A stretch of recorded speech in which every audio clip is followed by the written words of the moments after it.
자, 하지만 끝은 여기가 아닙니다. 흥선대원군의 이 대내 정책뿐만 아니라 이제 흥선대원군의 대외 정책을 한번 살펴보도록 할 텐데, 야, 이때도 또 이 난리가 나고 있었습니다. 무슨 일이 있었냐면, 이 서양 제국주의 세력들이 말이야. 이 서양 제국주의 세력들이 말이야. 밀고 들어오는 모습들이 있었어요. 자, 이게 바로 서세동점 서양 세력들이 동쪽으로 점점 밀고 들어오더라. 이러면서 서양 배들 달을 입자야. 모양이 다른 그런 배들. 다른 배겠지. 그죠? 이 군함들이 막 들어오고 그럴 거 아닙니까? 그런 배들이 많이 나타나고 있다고. 얼마나 두렵겠어. 여러분 생각해봐. 지금 UFO가 지금 막 들어오고 있어. 얼마나 무서워. 얼마나 두려워. 이 당시에 이 서양 배를 본 모습들이 지금 우리가 UFO를 본 듯한 어떤 그런 느낌을 가지게 되는 것이죠. 자, 이러면서 흥선대원군의 그 대외 정책은 무엇이었느냐 기억해 주세요. 바로 통상수교 거부였습니다. 통상수교 거부였습니다. 통상수교 거부였습니다. 그러니까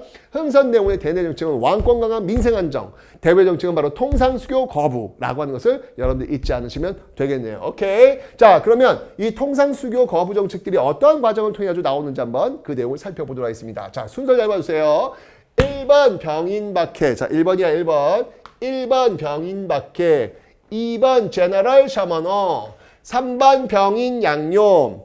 4번 오페르트 도굴 사건. 5번 신미 양요. 일단 순서를 좀 여러분들 기억하셔야 돼요. 왜냐면 여기서 시험 문제가 어떻게 나오냐면 가나 사이 시기에 있었던 사실로 옳은 것은 뭐 요걸 이제 가로 주고 요걸 가로 주고 예, 그다음에 뭐 요거를 뭐 이제 뭐 나로 주고 예, 그래서 가나 시기 사이 뭐서 2번, 3번, 4번 중에 뭐 답지를 고르는 그런 문제 나올 수 있기 때문에 요 순서를 일단 여러분들 기억해 놓으셔야 됩니다. 아셨죠? 자, 1번부터 한번 보도록 하겠습니다. 병인박해는 도대체 무슨 일일까? 1866년에 있을 때 연도 같은 거 외우지 마세요. 연도를 알아야 시험 문제를 푸는 문제는 저희가 내지 않습니다.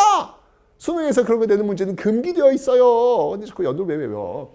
뭐 학교 내신에서 모르겠지만 어쨌건 예, 그런 모습들이 있다는 것을 봐두시면 되고요. 이 병인박해라고 하는 것, 병인박해라고 하는 것, 이것은요. 병인년에 바로 프랑스 천주교 선교사들이 죽은 사건이라고 보시면 돼요.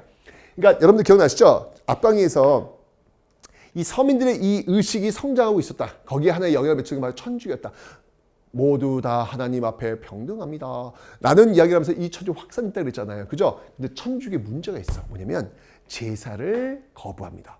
뭐야? 유교에서 부모님한테 제사 지내는 것은 이건 효의 첫 출발이나 마찬가지인데 이걸 천주교에서 거부한다는 거예요. 이건 있을 수 없는 이거는 이단이야, 이단. 정부로서는 막을 수밖에 없는 것이죠. 그런데 이 천주교가 확장되니까 결국 정부는요. 천주교 신자들을 박해합니다. 죽입니다. 그런데 그 과정 속에서 프랑스 신부들이 끼어 있었던 것이고 프랑스 천주교 선교사들이 죽음을 당하는 일이 벌어지니 이것을 바로 병인박해라고 합니다. 여러분들 이 당시 제국주의 있을 때 무섭거든. 굉장히 무서운 애들이거든. 걔네들이 자국민을 죽였다는 이야기, 그 자국민들이 죽었다는 이야기 들으면 어떨까? 쫄려. 어떻게 할까? 좀 걱정이 됩니다. 어쨌건 병인박해가 벌어졌다는 거 기억해 놓으시면 되겠습니다.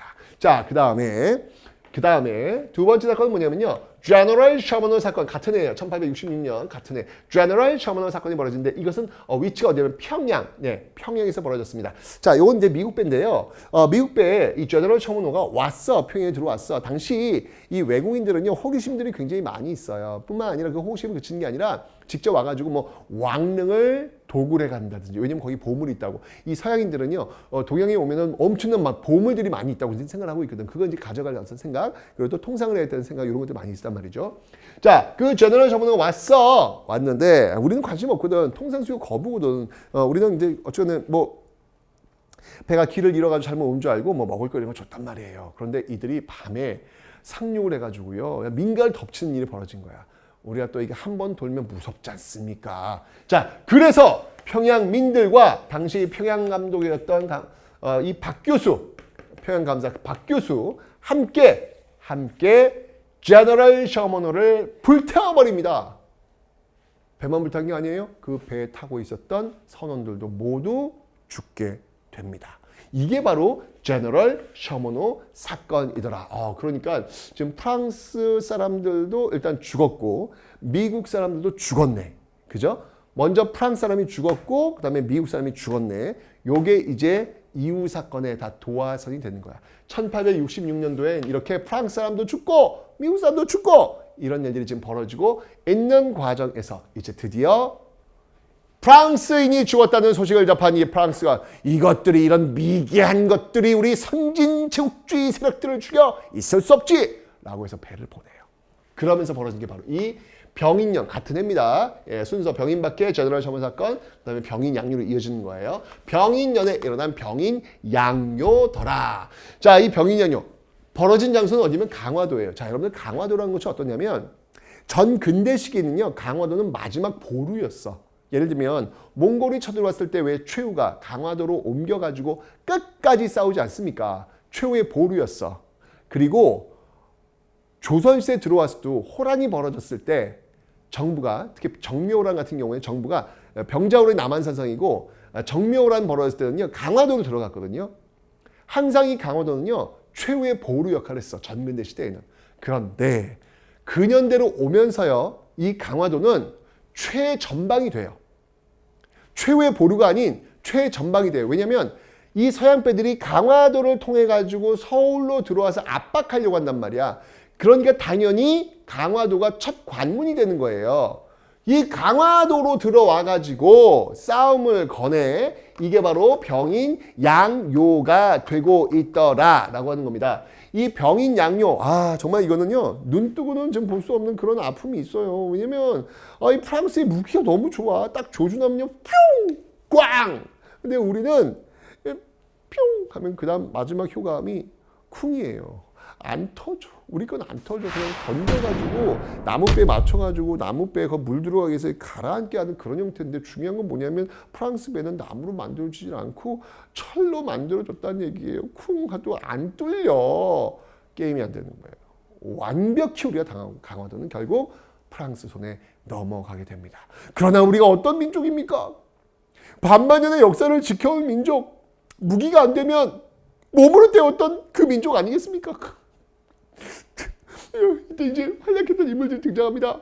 양원수, 한성근, 양원수 장군의 정족산성, 한성근 장군의 문수산성, 정말 치열한 싸움이 벌어지면서 많이 죽었어요, 우리가요. 예, 엄청난 많은 희생이 있었지만 그래도 여기가 우리 그라운드가 아니겠습니까? 홈 그라운드 아니겠습니까? 많은 희생이 있으면 그 희생 또 채워 넣는 거예요. 계속 채워 넣는 거예요.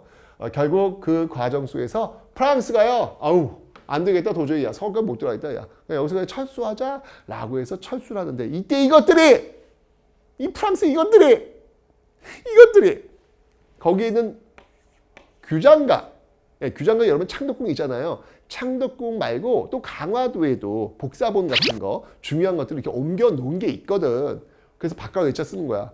바깥쪽에 있는 이 규장각이 강화도에 있었는데 이거를 탈탈탈탈 털어가거나 다 불태워버려요. 이 무식한 것들! 이 프랑스. 정말 이 당시에 보면 이 무식한 제국주의, 정말 이 나쁜 제국주의, 이 모습들이 지금 전형적으로 보여지고 있는 모습들이 되겠습니다. 요 외교장관을 이 박병선 박사께서 요거 이제 찾아내잖아요. 그죠?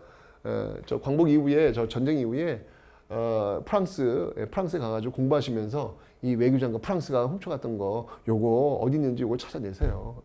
그 과정 속에서 여러분들 현존하는 세계에서 가장 오래된 금속 활자본 직지심치 요조도 찾아내세요. 대단하신 분입니다. 네. 자, 그래서 결국 이제 외교장관은 지금요, 지금 이 박병선 박사 노력에 의해서 우리나라로 오기도 왔는데요. 우리나라 걸로 완전히 돌아온 게 아니라 그냥 프랑스가 우리한테 임대를 해줘. 아니, 지네들이 훔쳐가놓고 이걸 임대하는데 말이 돼?